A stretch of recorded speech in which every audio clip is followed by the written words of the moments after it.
He wasn't able to get into the pits, lost a lot of time, lost a lot of position there. Had he been able to run without that on the hard tyre, we would have gone much longer. He would have been leading the race on the road with one more stop to make.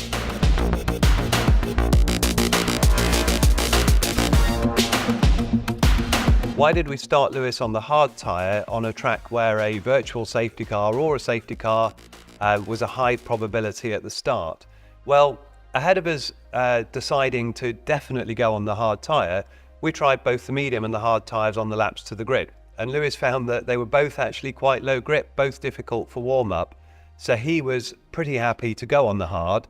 There was a bit more risk, it's a bit worse off the line, but what it allows you to do is to offset to the whole field.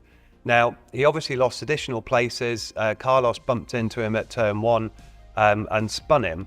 But had it not been for that, he would have been in a strong position, again, to take the lead on the road, running a completely offset strategy, and then able to fight through the field at the end.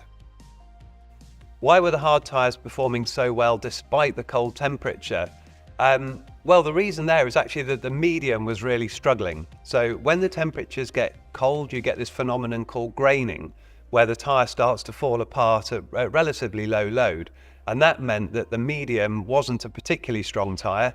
The soft would have been even worse, which is why you didn't see people running on the soft tyre.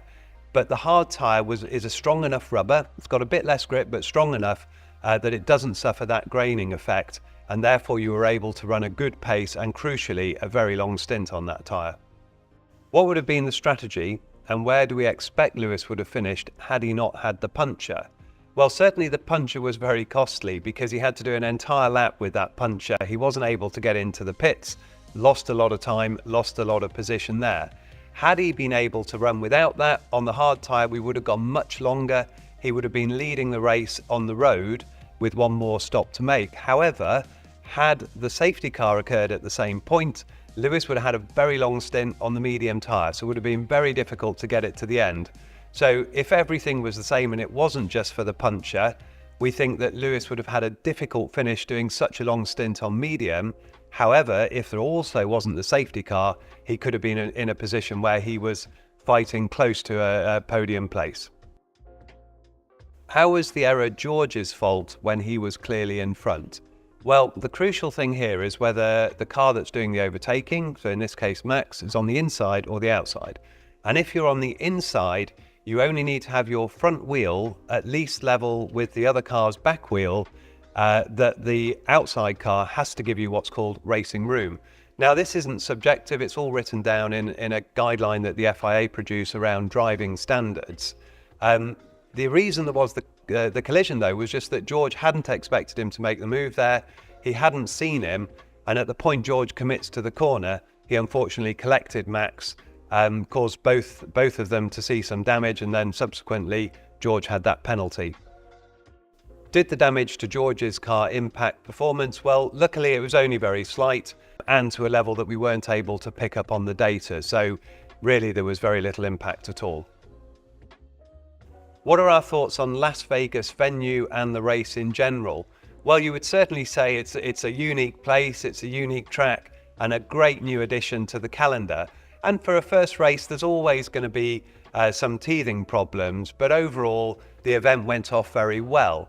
One of the issues is the weather. It's cold, and that creates challenges for us in terms of tyre temperature, warm-up, the graining that we talked about. You would certainly say the race on Saturday was a great spectacle, some really good racing, and importantly the circuit was actually very good for overtaking, and it's difficult to know before you go to a track and you race there what the overtaking is going to be like. So we're looking forward to going back there next year. It's on the calendar for a good period, and certainly we will be able to be better prepared when we get back there in 2024. What kind of performance do we anticipate for Abu Dhabi as we wind down the season towards this weekend? Well, it doesn't feel like we're winding down. If anything, we're winding up because we've got quite a big fight for second in the championship with Ferrari. And Abu Dhabi's a good circuit. There's a range of corner speed, some very fast, some slow, a lot of mid-speed. And the changes that they made to the circuit have actually changed the characteristic of it quite a bit. So the downforce level has now shifted to a lower wing, so faster on the straights. We are hoping that the car will work well there. We've shown good performance at a number of the recent tracks, particularly on a Sunday. The race pace has been good. So we're hoping to get the car into a good position, and then crucially, where it's not a sprint race, you've got 3 hours of free practice time to work on the setup, to learn about the tyres. So we're optimistic we can have a strong weekend. All the effort here is going on trying to prepare very well. We've got the simulator running, we're going through all the data, but looking forward to a competitive showing.